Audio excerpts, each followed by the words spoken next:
ಬರಜೋಗಿ ತಲೆ ಕಾಣಂಗಿಲ್ಲ. ನಾನು ಹೇಳುತ್ತಿರುವುದು ನಿನ್ನ ಒಳ್ಳೆಯದಕ್ಕಾಗಿ. ನಿನ್ನ ಪೌರುಷ ಪರಾಕ್ರಮಗಳಿಗೆ ಸರಿಯಾದ ಬೆಲೆ ಇಲ್ಲದಂತಾಯ್ತಲ್ಲ ಎಂದು ನನ್ನ ಅನಿಸಿಕೆ. ನಮ್ಮ ಆಸ್ಥಾನಕ್ಕೆ ಬಂದು ನನ್ನನ್ನು ಬೇಕಾದ ಹಾಗೆ ಹೊಗಳಿ ಕಡೆಗೆ ನಮ್ಮನ್ನೇ ತೆಗಳಿ ಮಾತನಾಡುತ್ತಿರುವೆ ಬಡಜೋಗಿ. 3 ಗಂಟೆ ಮೊದಲು ಸನ್ಯಾಸಿ ಎಲ್ಲ ಬಿದ್ದರೆ ನಿನ್ನ ತಪ್ಪೂರಿ ಬುಳ್ಳೆ ಹಾಗೂ ತರಬುರುಗಳು ಕ್ಷಮಿಸುತ್ತಾರವೇಶ. ನಾನು ಹೇಳಿದ್ದು ಹಾಗಲ್ಲ. ನೀನು ಭೂಮಂಡಲಕ್ಕೆ ಅರಸನಾಗಿರುವುದು ನಿಜ, ತ್ರಿಲೋಕಗಳನ್ನೇ ಜಯಿಸಿಯ ಅದೇ ವೀರನಾಗಿರುವುದು ನಿಜ, ಹಾಗೂ ನೀನು 3 ಲೋಕದೊಡೆಯ ಅದೂ ನಿಜ. ಸಕಲ ರತ್ನ ರಾಶಿಗಳು ಸಕಲ ಐಶ್ವರ್ಯಗಳು ಈ ಅರಮನೆಯಲ್ಲಿ ತುಂಬಿ ಮೆರೆಯುತ್ತಿರುವಾಗ ನಿನಗೊಂದು ವೀರತ್ನವೂ ಬೇಕಲ್ಲ. ಅಂತ ಓರ್ವ ಸುಂದರಿಯು ನಿನ್ನ ಆಸೆಯಾಗಬೇಕು ಅನ್ನೋದೇ ನನ್ನ ಆಸೆ.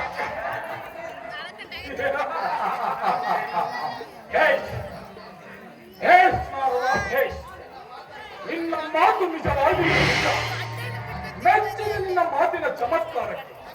ಹಾಗಾದರೆ ಅಂತ ಆ ಸುಂದರಿ ಎಲ್ಲಿರುವಳು ತಿಳಿಸಬಲ್ಲಿರ? ತಿರುಗುವುದಕ್ಕೆ ತಾನೇ ನಾನು ಬಂದಿರುವುದು. ಹಳೆ ನಾರದರೆ ಖರೆ. ನಿಮ್ಮ ಉಪಕಾರಕ್ಕೆ ನಾನು ಹೇಳಿಕೊಟ್ಟರೂ ಸಾಲದು ಎಂದು ಇಲ್ಲಿಂದ ನೀವು ನನಗೆ ಹೇಳಿದ್ದಾಗಿ ದಯಮಾಡಿ ಹೇಳಿ ಅಂತ ಮಹಾಸುಂದರಿ ಎಲ್ಲಿರುವಳು ತಿಳಿಸಿ. ಸಿಂಹಾಸನ ಕೇಳು. ನಾನು ಹಿಮಾಚಲ ತಪ್ಪಲಿಗೆ ಸಂಚರಿಸುತ್ತಾ ಬರಬೇಕಾದರೆ ಮಾನಸ ಸರೋವರದ ಬಳಿಯ ಕಾಲದಲ್ಲಿ ಅಮೋಘವಾದ ಲಾವಣ್ಯದಿಂದ ಕೂಡಿದ ಒಬ್ಬ ತರುಣಿಯನ್ನು ಕಂಡು ಆಕೆಯ ಸೌಂದರ್ಯವನ್ನು ಏನೆಂದು ವರ್ಣಿಸಲಿ. ಅಂತ ಸುಂದರಿಯನ್ನು ನಾನು ಇದುವರೆಗೂ ಕಂಡೇ ಇಲ್ಲ. ಆಕೆಯ ಕಣ್ಣುಗಳು ಪಳಪಳನೆ ಒಡೆಯುವ ಬೆಳ್ಳಿ ಚಂದ್ರನಂತೆ ಕಾಣುತ್ತಿದ್ದವು. ಸೌಂದರ್ಯ ಒಂದಾಗಿ ಉದಿಸಿದಂತೆ ಆ ಸುಂದರಿಯು ರಾಗಾದಿಸಿ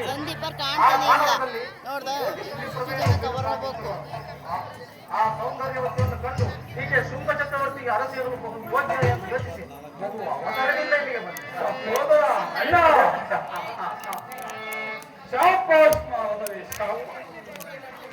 ನಿಮ್ಮ ಉಪಕಾರ ಗುಣಕ್ಕೆ ನಾನು ಸಹೋದರ ಅಲ್ಲ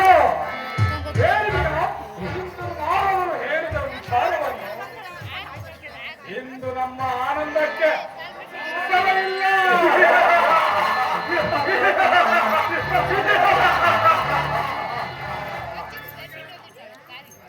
ನಿಜವನ್ನು ನಿನ್ನಂತ ಅತ್ಯದ್ಭುತ ಮಹಾವೀರಾದಿ ವೀರನಿಗೆ ಅವರು ಸತ್ಯಾಗಲಿ. ತ್ರಿಲೋಕಗಳನ್ನು ಜಯಿಸಿದ ನಿನಗ ಅಂತ ರಾಣಿಯೊಬ್ಬಳು ನಮ್ಮ ಮನೆಯಲ್ಲಿ ಇರಲೇಬೇಕು. ಗಣಪತಿಗಳನ್ನು ಚಂಡಾಮುಂಡರೇ ಸೇನಾ ನಾಯಕನಾದ ಹಾಗೂ ನನ್ನ ಮೆಚ್ಚಿನ ದೂತನಾದ ಸುಗ್ರೀವಾಸುರನೇ ಹೇಳಿದಿರ ಇದು ಹೇಳಿದ ಸಿಂಹ. ಹೌದು ಮಹಾಪ್ರಭು, ಇಷ್ಟೆಲ್ಲ ಸಕಲ ಸೌಭಾಗ್ಯವನ್ನು ಆ ಸುಂದರಿಯು ನಿಮ್ಮದೇ ಅರಸಿ ಆಗಲೇಬೇಕು. ನಾನು ಐಶ್ವರ್ಯ ವಸ್ತುಗಳು ಉಚ್ಚಾಯಿಸುವಾಗ ಗಜರತ್ನ ಆಯರತ್ನ ಚಿಂತಾಮಣಿ ಪಂಕಜರತ್ನ ಪುಷ್ಪಕರತ್ನ ಇನ್ನು ಅನೇಕ ರತ್ನಗಳು ನಮ್ಮ ಮನೆಯಲ್ಲಿ. ಆದರೆ ನಿನಗೆ ಸಮಾನದ ವಿರಾಮ ಸುಂದರಿಯರು ಆದ್ದರಿಂದ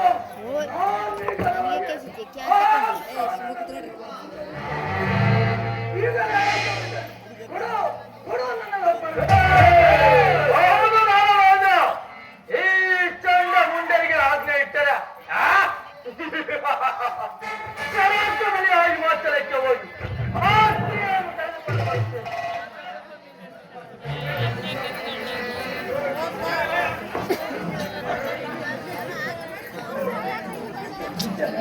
ಅವಳು ಮಾಡ್ತಾನೆ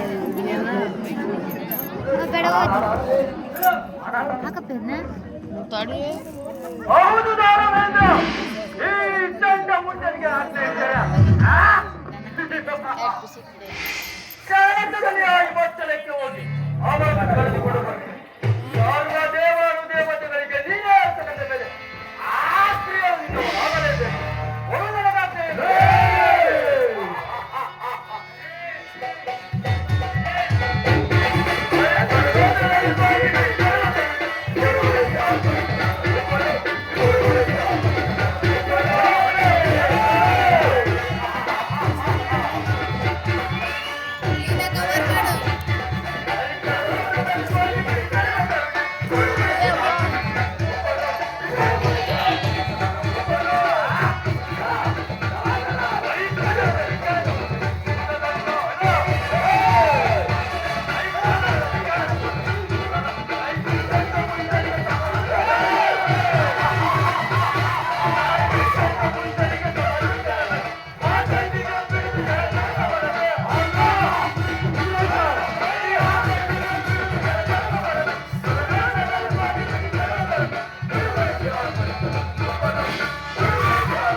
ನಿಮ್ಮಂತ ಪೌರುಷಶಾಲಿಗಳನ್ನು ಪಡೆದ ನಾನೇ ಧನ್ಯ. ಆದರೆ ಆದರೆ ಈ ಅಲ್ಪ ಕಾರ್ಯಕ್ಕೆ ನೀವೇಕೆ ಹೋಗಬೇಕು? ನಮ್ಮ ನೆಚ್ಚಿನ ದೂತನಾದ ಸುಗ್ರೀವಾಸುರನನ್ನು ಕಳಿಸಿಕೊಟ್ಟರೆ ಕ್ಷಣಾರ್ಥದಲ್ಲಿ ಕರೆತರಬಹುದು. ದೂತನಾದ ಸುಗ್ರೀವಾಸುರನೇ, ಮಹಾಪ್ರಭು, ಕೂಡಲೇ ನೀನೀಗ ಹೋಗಿ ನಿಮಾತ್ಮನ ಬಳಿರುವ ಆ ಸ್ತ್ರೀಯನ್ನು ಕಂಡು ಕರೆತರಬೇಕು. ಬಾರದಿದ್ದರೆ ಹೇಳು, ಸರ್ವವು ನಿನಗೆ ಸೇರುತ್ತದೆ ಎಂದು ಹೇಳು. ವೀರ ತ್ರೈಲೋಕಾಂತು ಈ ಶುಭಾಸುರನ್ನು ಕೈ ಹಿಡಿಯಲು ಹೇಳಿ. ಕೇಳದಿದ್ದರೆ ಸುಗ್ರೀವಾಸುರ ಕೇಳ ಯುಕ್ತಿಯಿಂದ ಹೇಳಿ. ಹೇಗಾದರೂ ಮಾಡಿ ನನ್ನನ್ನು ಕರೆತರಲೇಬೇಕು.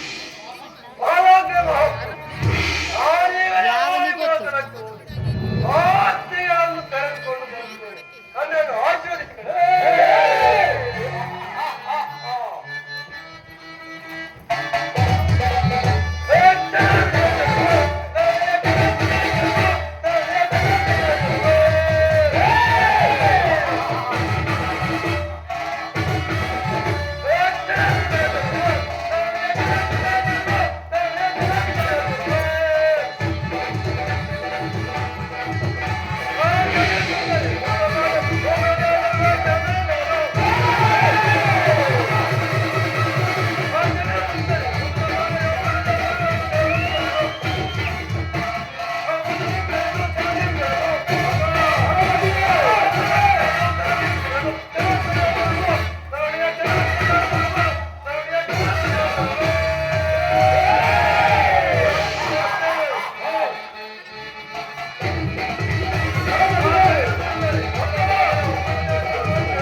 ದಾನವೇಂದ್ರ, ನಾನಿನ್ನು ಹೊರಡಬಹುದೇ?